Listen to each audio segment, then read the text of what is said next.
nongeye kugusuhuza nkwifuriza imigisha y'Imana ngo Uwiteka akurebe neza, akugire neza, agukomeze kandi aguhe umugisha.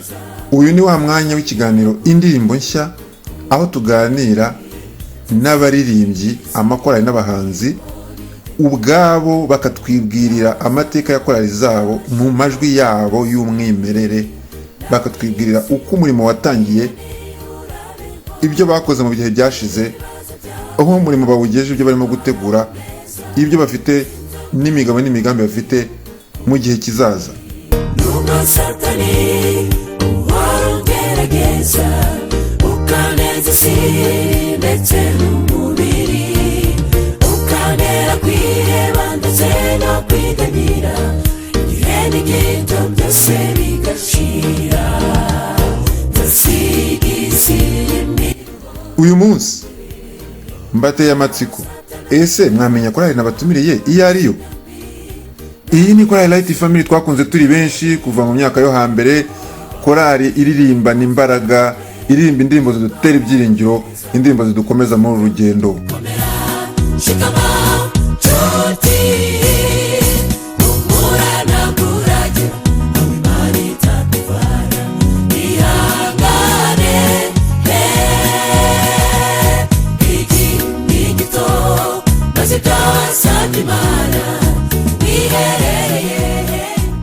Ni korali irimo abasore n'inkumi, abagabo n'abagore b'abahanga cyane, bafite amajwi meza y'agatangaza.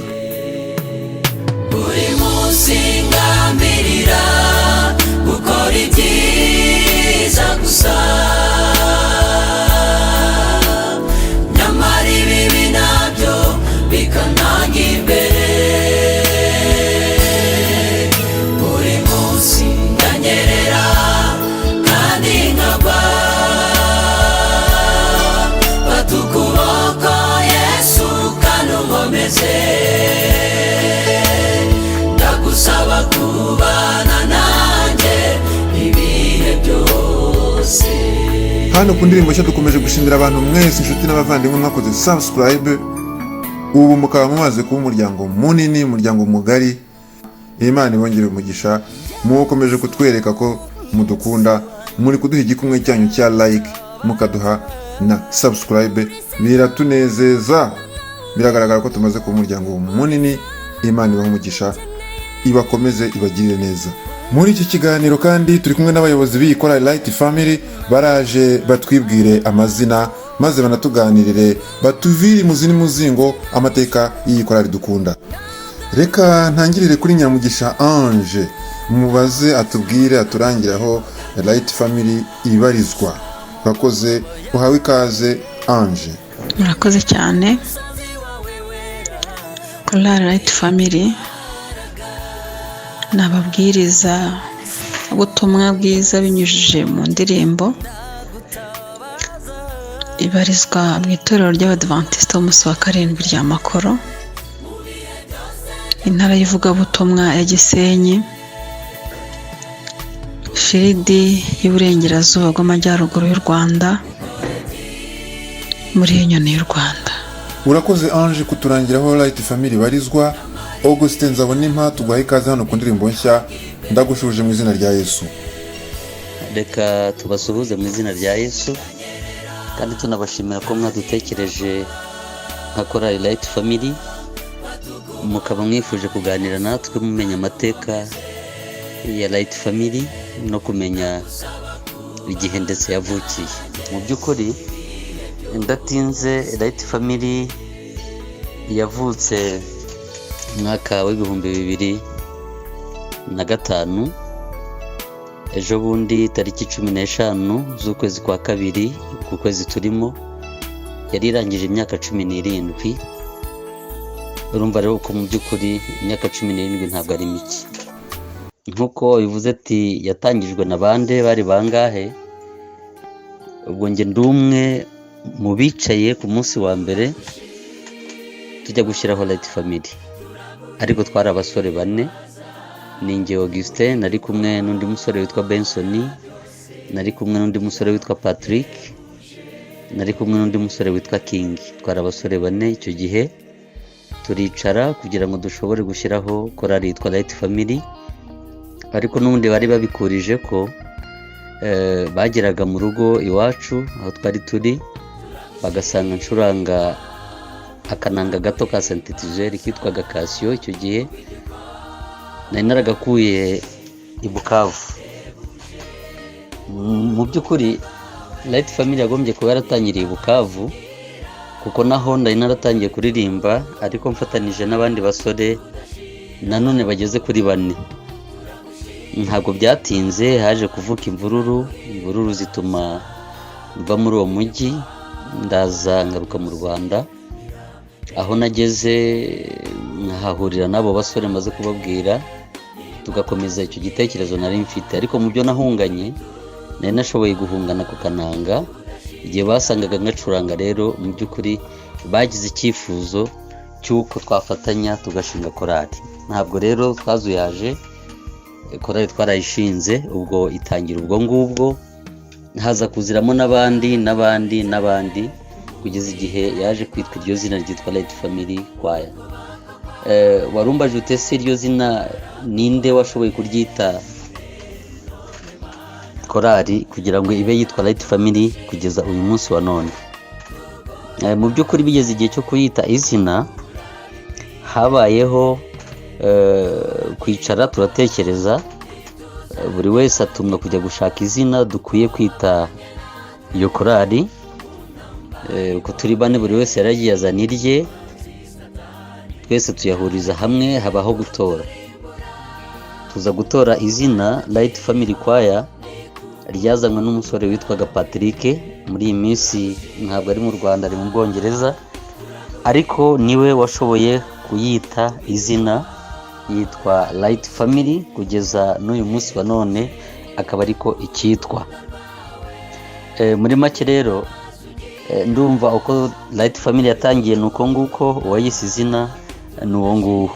Wigeze kutubaza uti iyi ndirimbo yitwa Komera yahimbwe nande? Bavuze ko ari indirimbo yakunzwe n'abantu, koko nibyo. Navuga ko iri mu ndirimbo zatumye Light Family ishobora kumenyekana, ibyo nibyo. Kandi koko igihe wadutumiraga mu gitaramo cyawe cyo gushyira album hanze tukaza, wavuze ko ari iyo ndirimbo nawe yakunyuze igatuma utekereza kudutumira. Mu by'ukuri iyo ndirimbo nibyo yitwa Komera, yahimbwe nanjye Augustin, ndayihimba, nyigisha bagenzi banjye turayiririmba. Kubwo umugisha w'Imana indirimbo irakundwa, ndetse kugeza n'uyu munsi ikaba igikundwa. Wanakomeje uvuga ute se ubundi ninde ubahimbira? Mu by'ukuri mu bantu bahimba indirimbo navuga ko nka 98% ari njye uzihimba. Niyo hagize n'undi yenda wazana nk'imwe cyangwa ebyiri zashoboye guhimbwa, nangwa se 3 mu ndirimbo zose dufite zagiye zizanwa na bagenzi banjye.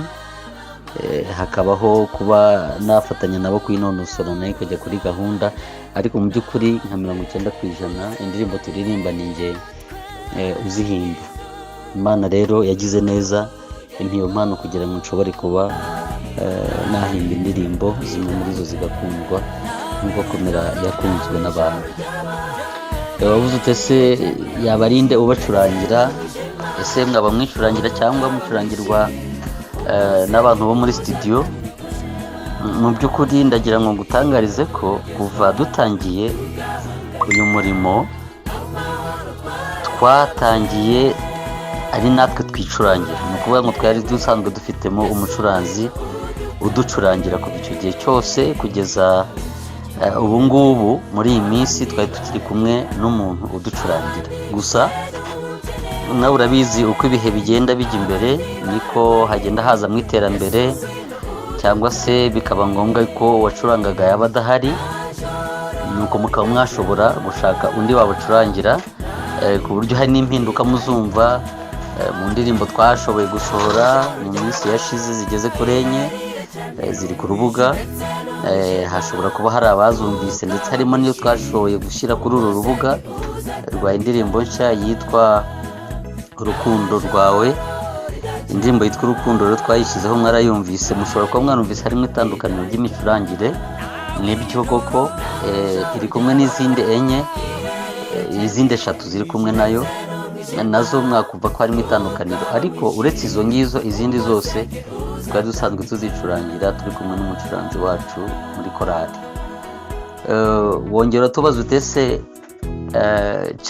channel ya Light Family abantu bashobora kujyaho bakabona indirimbo zanyu yitwa ngo iki? Ntabwo twifuje kujya kure y'izina, ahubwo twayise Light Family Choir SDA Makoro Church. Light Family Choir SDA Makoro Church. Igihe cyose rero waba ugiye kuri iyo channel wahita uhasanga indirimbo za Light Family z'umwimerere bitandukanye nuko ushobora kuzisanga ku mazina y'undi muntu uwo ari we wese.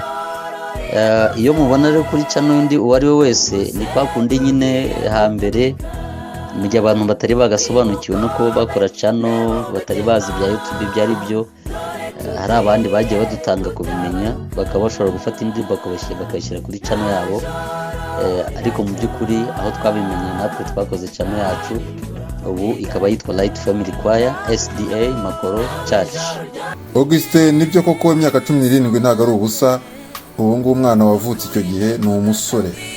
Reka ngaruke kuri Ange, mubaze nti se Ange, korali yanyu ese itanga abageni? Ese ubu ngubu nkaraba mwaba mwagiye mushingira? Murakoze cyane. Nkuko Augustin yari amaze kubivuga mu mateka yaranze Light Family.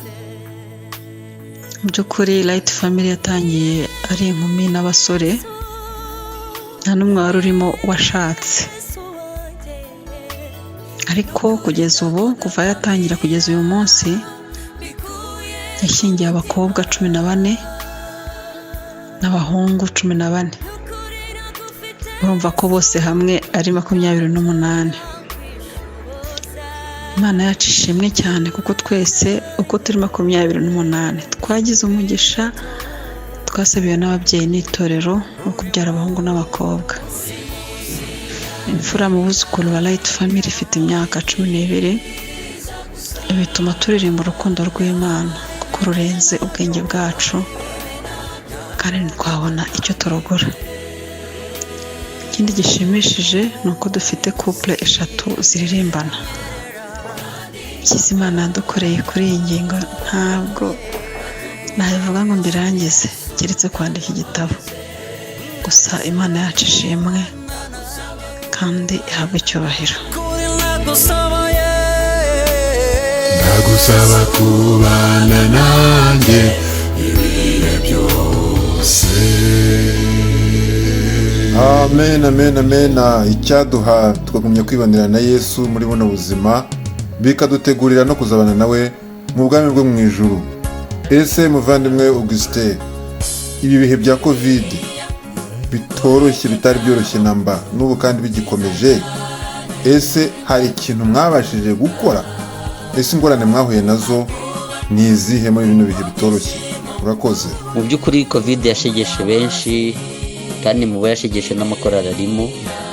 Urabizi ko ari igihe cyageze ko abantu basabwa kuba bari mu rugo kugira ngo birinde ndetse barinde n'abandi.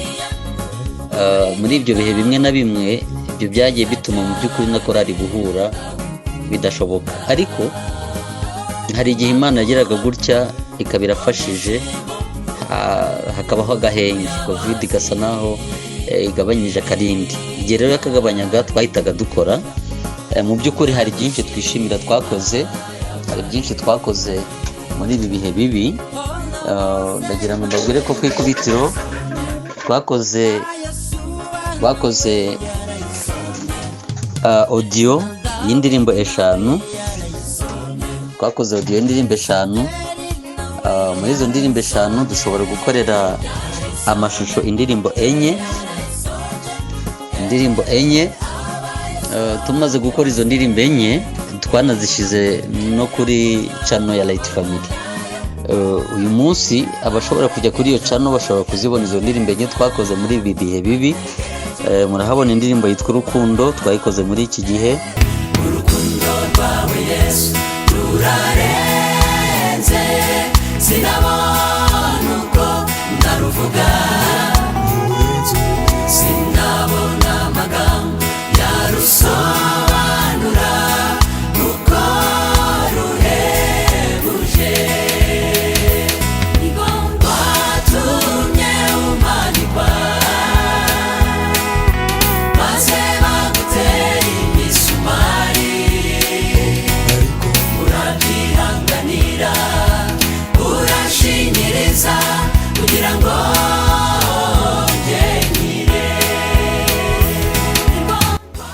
murahabona indirimbo ibintu bitatu twayikoze muri ibyo bihe nanone biruhanije. hariho ibintu bitatu bishoboka ku rugamba. icya mbere ushobora kugwa ku rugamba, kabiri ushobora gukomereka, gatatu ushobora kurangiza urugamba. ibanga ryo gutsinda riri munsi y'umusaraba. Yesu niwe wenyine ibanga ryo gutsinda. Murahabona indi ndirimbo yitwa buri munsi ngambirira. buri munsi ngambirira gukora ibyiza gusa, nyamara ibibi nabyo bikananga imbere. buri munsi ndanyerera kandi nkagwa, fata ukuboko Yesu kandi unkomeze. ndagusaba kubana nanjye ibihe byose. iyindi ndirimbo ya kane bakoreye amashusho ni indirimbo yitwa turagushima. nyarukira kuri channel yabo yitwa Light Family Choir Makoro SDA, urayireba kandi ukore subscribe, like na comment. Ese muyobozi Augustin, gahunda mufite muri no minsi ije ni izihe? Murakoze cyane muyobozi kubona none tubajije icyo kibazo. Ndagira ngo ntangarize abantu ko uyu munsi tuvugana ndetse no muri iki gihe cyari kiruhije, nk'uko nari maze kubivugaho mu kanya, nari maze gutangaza indirimbo 5 twakoze, enye tuzikora amashusho, hasigaye imwe. Iyo imwe twasigaje nayo ubu ngubu twarayikoze mu gihe kitarambiranye izaba imaze kujya hanze, kuko ari amashusho twamaze kuyakora. igisigaye nuko ari kunonosorwa, mu gihe gito ikaba izajya ahagaragara. Ntabwo byagarukiye aho ngaho, mu by'ukuri Imana yashoboye kudukoresha ibikomeye no muri za ndirimbo mukunda cyane, harimo na komera. Twakomeje gusabwa n'abantu benshi cyane yuko indirimbo zacu bakurikije ubutumwa buzirimo zikwiye guhindurwa, tukagerageza kuzihindura mu rurimi akarere dutuyemo gashobora kuba kumva, kuko urabizi duturanye na Kongo, ni igihugu kinini kandi igice cyacyo kinini cyane gikoresha ururimi rw'igiswahili. Hafi yacu hari Tanzania murabizi ko igihugu cyose gikoresha igiswahili, ndetse na Kenya. Uganda nayo ifite abavuga igiswahili, ndetse n'i Burundi bariyo. Kandi mu by'ukuri hamwe muri aho ngaho twagiye tujyayo tuvuga ubutumwa, ugasanga ko bari bakeneye kumva ubutumwa mu rurimi bumva. Rero hamwe na komera n'izindi harizo twashoboye guhindura mu giswahili, twamaze kurikodinga amajwi ndetse twamaze gufata n'amashusho nk'uko nari maze kubivuga. Nanone mu gihe kitarambiranye ibyo twamaze kubikora, ziratangira kugenda zijya hanze imwe imwe. Harimo indirimbo yitwa nka komera, iyo wahoze uvuga abantu benshi bakunda nawe urimo. Nababwira n'indi ndirimbo ivuga ngo Yesu ahengetse umusaya, twarayihinduye mu giswahili. Muzumva n'indirimbo ivuga ngo haracyariho ibyiringiro, iyo nayo twarayihinduye, ndetse n'izindi. Ni ukuvuga ngo muri iyo project twakoze ubu twakozemo audio y'indirimbo 11, ndetse dushobora gukora n'amashusho y'indirimbo 7 muri izo ndirimbo. Ubwo rero urumva ko mu by'ukuri ntabwo twari twicaye, twari turi gukora, kandi mu by'ukuri mu minsi iri imbere turatekereza ko abantu bazatangira kubona umurimo twari duhugiyemo muri iki gihe kitari cyoroshye na gatoya. Rero ntabwo twabura gushimira Imana yatubashishije mu bihe bikomeye nk'ibyo gukomeza kuba ku murimo ndetse no gukora ibisa naho bidashoboka, ariko Imana ikaba yarabidushoboje, ibyo bikaba byarakozwe. Ndibaza ko tuzafatanya namwe gushima Imana igihe ibyo bizaba bimaze kugera ahagaragara. isengesho ituma niyuba mwibanga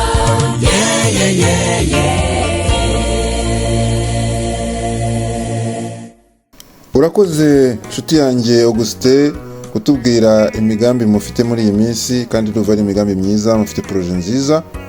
Imana ibibafashemo, ibongerere imbaraga zo kugumya kuyikorera. Dusoza, wagira icyo uvuga ku byerekeranye n'uburyo kera twakoraga indirimbo 10 icyarimwe tugasohora DVD?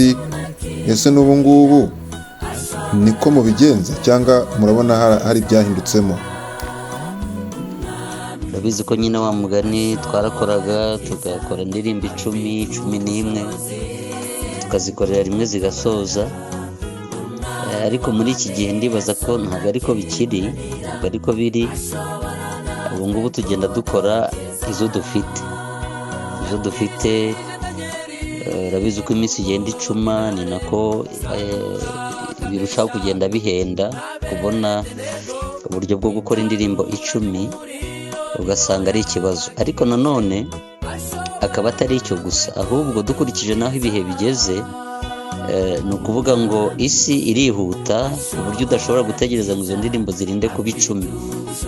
Ushobora kuba ufite n'indirimbo 2, 3, 4, 5 ukazikora, wamara kuzikora ukazishyira ahagaragara kugira ngo zibe zibwiriza igihe zitegereje ko n'izindi ziboneka. Mu by'ukuri imikorere yarahindutse, ntabwo ubu ngubu turi gukora nk'uko twakoraga kera. Dufite indirimbo 1 tukagira 2, 3, 4, 5 turazikora kugira ngo nyine umurimo ugume ari umurimo uhoraho, yumvikana, yabitararambirana, indi ikaba yagezeho. Cyane ko nyine muri iki gihe abantu bakoresha YouTube, kandi YouTube igomba gukora igakoreshwa indirimbo zigenda ziboneka zisimburana imwe ku yindi, tudategereje ngo zibanze kuba nyinshi cyane. Ndumva icyo kibazo nacyo ari muri ubwo buryo nagisubizamo. Murakoze cyane. Hari n'ikindi tutashobora kwibagirwa gusaba abantu. Urabizi uyu murimo mu by'ukuri ni umurimo urakomeye, ni umurimo ukomeye. Ugasaba ubufasha bw'uburyo bwose. Hari abatugira inama turabakeneye, hari abadusengera turabakeneye kurushaho. Ariko mu by'ukuri nubwo abantu badakunda kubyita amazina, ariko dukeneye n'abadutera inkunga yaba n'iy'amafaranga, kuko uyu murimo ukeneye ibintu byose kugira ngo ube wuzuye. Ndibaza ko wenda mwumvise neza, abafite uwo mutima wo kudufasha gutera inkunga iyo ari yo yose turabakeneye. Ukuri ni karibu, kandi Imana ibahere umugisha. Murakoze cyane. Inshuti rero, mwari mukurikiye ikiganiro indirimbo nshya kuri chaîne indirimbo nshya. Reka nshimire aba bavandimwe Nzabonimpa Augustin na Nyiramugisha Ange batugejeje ikiganiro cyiza cyane. Imana ibagirire neza, Imana ibakomeze kandi ibahe umugisha, ibongerere uburame kandi ibongerere n'ubushobozi bwo kumenya kuyivugira kugeza ubwo Yesu Kristo azagaruka akatwijyana mu ijuru tukazaririmbira no muri Yerusalemu nshya. Rero simbasezeyeho kuko ibiganiro byacu nakagaruka, naho utaha. Imana ikomeze kubana namwe.